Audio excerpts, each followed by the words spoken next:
10 cages, 30 minutes or less. Hey guys, today I am going to show you how to make 10 heavy-duty tomato cages in less than 30 minutes that will last for years to come.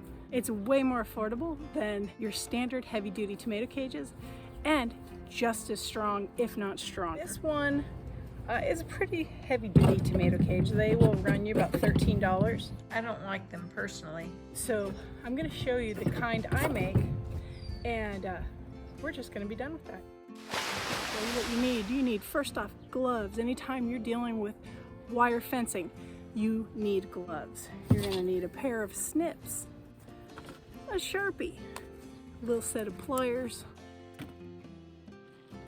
a tape measure, of course, a table, and a roll of galvanized welded wire fencing.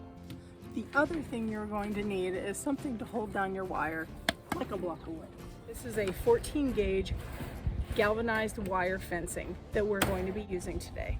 3 feet high by 50 feet long. You don't need 50 feet if you don't have as many tomato plants as I do. Yeah, I'm a little screwy. I have way too many tomato plants, but you know what?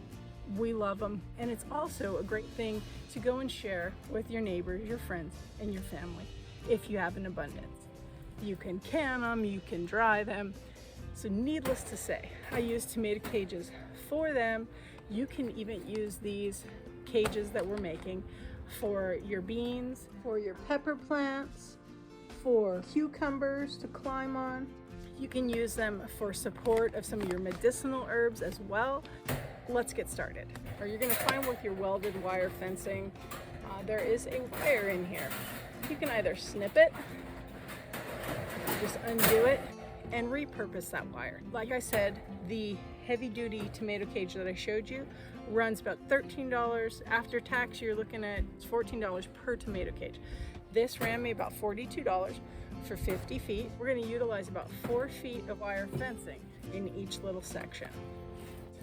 You're getting over 10 tomato cages out of this for $42 versus if you would buy 10 of those tomato cages at $13, you'd be spending $130. And that's not counting tax.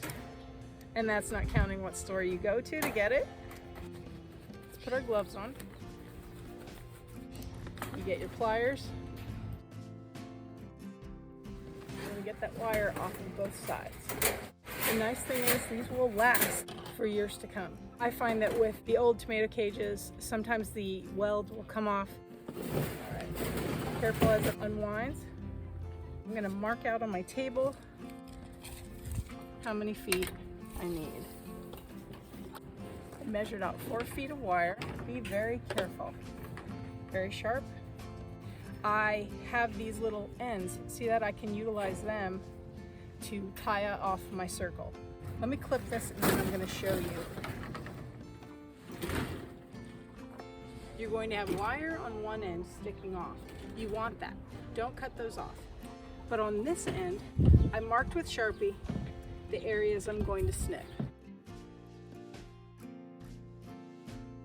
Now, you're going to take your snips and you want to make sure, so see how that is curved in on that side? You don't want to cut from that side. You want to make sure you get the side that will be the closest to the wire, because you want to get this side right next to where the wire comes together. But don't clip the weld. And like I said, you want the weight because you don't want it to come flinging.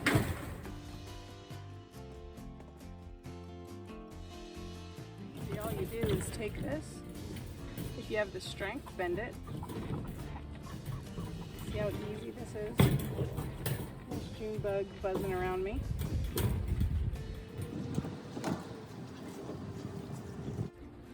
Now, this gives you a diameter of about 15 inches. That's using a 4-foot piece. I think these are great for maintaining your tomato plants that you want. As their branches come through, it grabs them through here, it'll go through and support them better. And they're super hardy. Look at that. All right, let's go try it out on one of my tomato plants. I don't like it. Okay, so Here I have my tomato plant. Here I have my tomato cage. I'm gonna gingerly come around. In here and You can always clip one of the wires to open up a window so you can get in there and prune your tomatoes. come down in the dirt a little bit, like so. You can utilize stakes if you'd like, or just like that. That's also going to give them lots of height to come up. I know with the Oxheart tomatoes, they get extremely long, so this is gonna work perfect. And there, easy as pie. What do you think of that? Affordable, sturdy, and like I said, you can, if you'd like, use a stake to stake them in, or just swivel them down in the dirt a bit. One down, many more to go.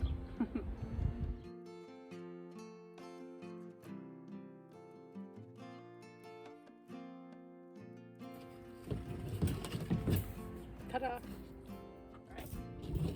There is number 7, number 8, number 9, number 10. So at the end of tomato season, you have this cage and you're concerned with having to store it. Well, these are so easy. Because I have not twisted them, I can go like this, take them apart, stack them into each other, and the only area that you're losing is this cylinder. See, now over time, you may find that from doing this, the little wire here will wear out. That's no big deal. That's when these little babies come in handy. See, look at that, super easy. Goes right back together. Okay guys, so that about wraps us up today for this episode of Organically Ann. I'm always looking for a new DIY way to get creative in the garden, save money, and have healthier plants. God bless you, and thank you for stopping by.